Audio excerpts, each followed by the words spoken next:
ሙስጠፋ ምን ልታደርግ ነው? ምን ላደርግ እችላለሁ? እዚህ መኝታ ቤት ድረስ መጥቼ እባክህ ድካሜ ህመም ሆነብኝ። አንቺም ህመም አለብሽ በሽታ። ቆይ ምን ላድርግ? ስጪኝ ምን? የጠፋውን ጊዜ። ቆይ ላለፈው ጊዜ እኮ ተጠያቂ ሁለታችንም ነን። ልጅነትስ ገንዘብስ ፈልገህ ለሰጠኝ ነገር ለምን ታስጨንቀኛለህ? አንቺን ላለማስጨነቅ ስል እኮ እዚህ ብቻችንን ያለን።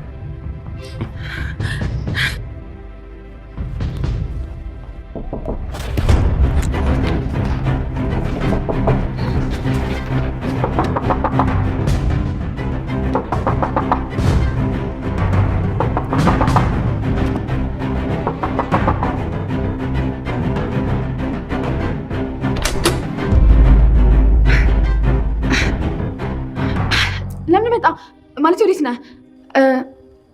ቶሎ መጣክ? አቤት ቤቴ እኮ ነው። ደግሞ ምን ነው በሩን ዘግተሽ ውስጥ ቀረሽ? እንትን እኮ ነው ብርድ እንዳይመታኝ ለእርግዝናዬ ጥሩ አይደለም። ብርድን በቁልፍ መከላከል ምን የሚሉት ነው? እኔ እንጃ።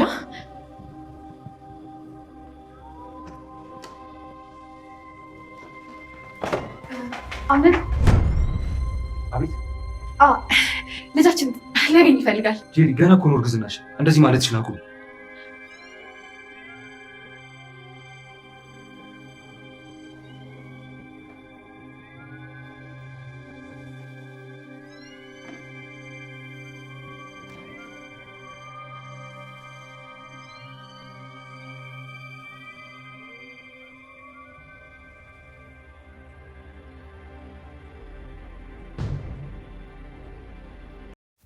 ጄሪ ጉዷ ፈላ።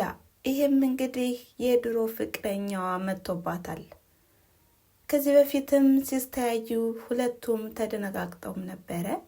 ምን ትሰሪያለሽ? ምን ትሰራለህ? በማለትም ጥያቄ ተጠያይቀውም ነበረ። እንግዲህ ጄሪ ከዚህ በኋላም በጣም ብዙ ፈተና እንደሚደርስባትም ከመጀመሪያውም እያሳየን ይገኛል። ታዲያ ይህንን ያሳለፍሽውን ጊዜና ሁሉን ነገሬን መልሽልኝ በማለትም እያስጨነቃት ነው። ከመጀመሪያውም ገንዘብ እፈልጋለሁ በማለትም ቀጭን ትዕዛዝ አስተላልፎላታል። ሰላም ጤና ይስጥልን ውድና የተከበራችሁ የቻናሌ ተከታታዮች እንደምን አላችሁ? ዛሬም እንግዲህ በጉጉት ሲጠበቅ በነበረው በድር ድራማ መጥተናል ማለት ነው። እናንተም እንደተለመደ ላይክ፣ ሼር፣ ኮሜንት እያደረጋችሁ አበረታቱኝ። ስለምታበረታቱኝም ደግሞ ከልብ አመሰግናለሁ። የዛሬው ፓርት እንግዲህ የሚለይ ሆኖ ያገኘ ነው ማለት ነው። ዛሬ ብሌንና አምነንም በጥሩ ሁኔታ ጊዜ አሳልፈውም ነበረ። ነገር ግን ሌላ እንቅፋት መጥቶባቸዋል። ይህም የራሱ የአምነን ጓደኛ ቃል ማለት ነው። አንተ ባለ ትዳር አይደለህም እንዴ? ለምንድን ነው ሌላ ሴት የምታየው? በማለትም እንግዲህ ብሌንን ስለወደዳትና ስላፈቀራት ለራሱ ማድረግ ስለፈለገ ከብሌን ማራራቅ ይፈልጋል።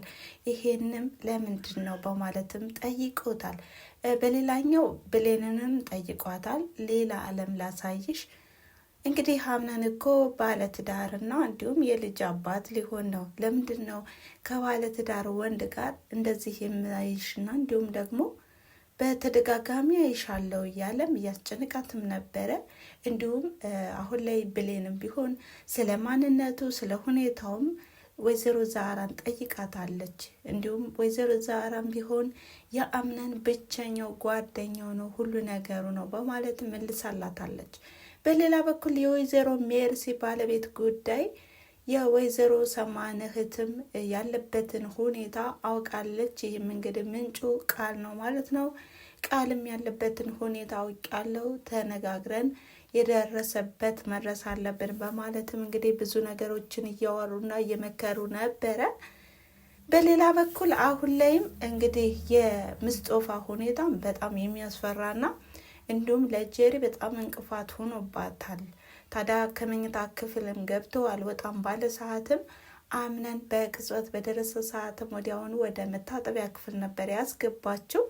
እንግዲህ በጣም ከባድ ውጥረት ላይ ነበረች። አምነንንም እንዴት መጣህ፣ እንዴት ቸኩለህ መጣህ በማለትም በጥያቄ አክለውም ነበረ። ይህም እንግዲህ በመደነባበሯ ሁኔታዋም አስገርሞትም ነበረ። ለምንድን ነው እንደዚህ የምትሆኝው? ቤት እኮ የኔ ነው በማለትም ድንብርብር ብላለች ማለት ነው። እና ሰዎች ከዚህ ላይ በጣም አስቃውኛል፣ በጣምም አስገርማኛለች። እና በጄሪ ቦታ ብትሆኑ ምን ታደርጋላችሁ? ጄሪ እውነትም ትልቅ ስህተት ሰርታ ነው ወደዚህ የመጣቸው። ይህ ምስጦፋ ተብዬውን ከርተው ማለት ነው ለገንዘብና ለገንዘብ ብላ ነው ወደ አምነን ቤት የገባች።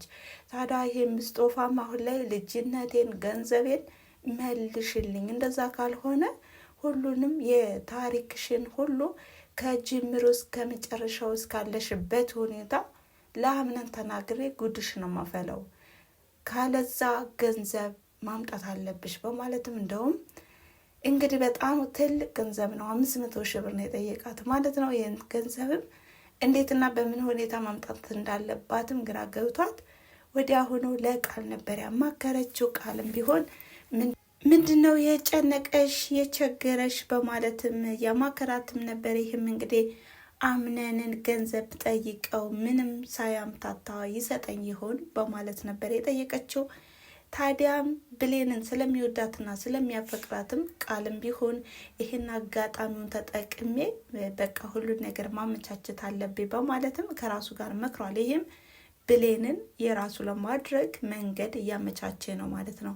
እናም አንድ ውለታ ዋይልኝ፣ ይሄንን ደግሞ እኔ አምነንን አሳምነዋለሁ፣ ብሩን እንዲሰጥሽ አደርጋለሁ በማለትም እንግዲህ ብሌንን አብረው እንድታድር አመቻችልኝ በማለትም ለጄሪ ነግሯታል። ጄሪም ይሄን አጋጣሚ ትፈልገዋለች። ምክንያቱም አንደኛዋ ተቀናቃኒ እሷ ስለሆነች ማለት ነው።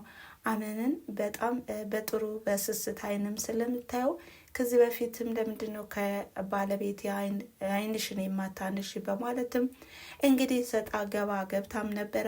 አልፎም ተርፎም ደግሞ አምነንም ስለሚወዳት ሌላው ይቅር ተኝቶ የሚጠራውም ብሌን ብቻ ስለሆነ በቃ ብሌን ከዚህ ካለች ትቀማኛለች በማለትም ስጋት ላይም ስለሆነች ቃልን ለብሌን ከሰጠውኝና ብሌንን ለቃል ካደረግኩኝ አምነን የኔ ብቻና የኔ ነው ብላ ነው ያመነችው። ታዲያም እንግዲህ በአንድ ወንጭፍ ሁለት ወፍ የሚባለው ነገር ነው በማለትም ሁሉንም ነገር በጣም በደስታ ነበር የተቀበለችው። በሌላ በኩል እንግዲህ ምስጦፋና ጄሪም ቢሆን ሌላ እቅድ እያቀዱና እያሴሩ በሚመካከሩበት ሰዓትም ሜርሲ ከች ብላባቸዋለች። ሜርሲም እንዲሁ ምስጦፋን ባየችውና በተመለከተችው ጊዜም በጣም ደንግጣለች፣ በጣምም ተደነባብራለች። እንግዲህ አሁን ላይም የሜርሲ ጥያቄና የጄሪ መልስ ምን ይሆን? ሁለቱም ተፋጠዋል ማለት ነው። ምስጦፋና ሜርሲ ከዚህ በፊትም የሚስተዋወቁና እንዲሁም የሚያውቃት የምታውቀው ይመስላል። ታዲያ በምን አይነት መንገድ የሚስተዋወቁ ይመስላችኋል? ሜርሲ መቼም ተንኮለኛና እንዲሁም በጣም ክፋተኛ ሰውም ስለሆነች ከዚህ በፊት እንግዲህ ብዙ በደልን መከራን ያደረሰችበት ሰውም ሊሆን ይችላል፣ እንደኔ ግምትና አስተያየት ማለት ነው።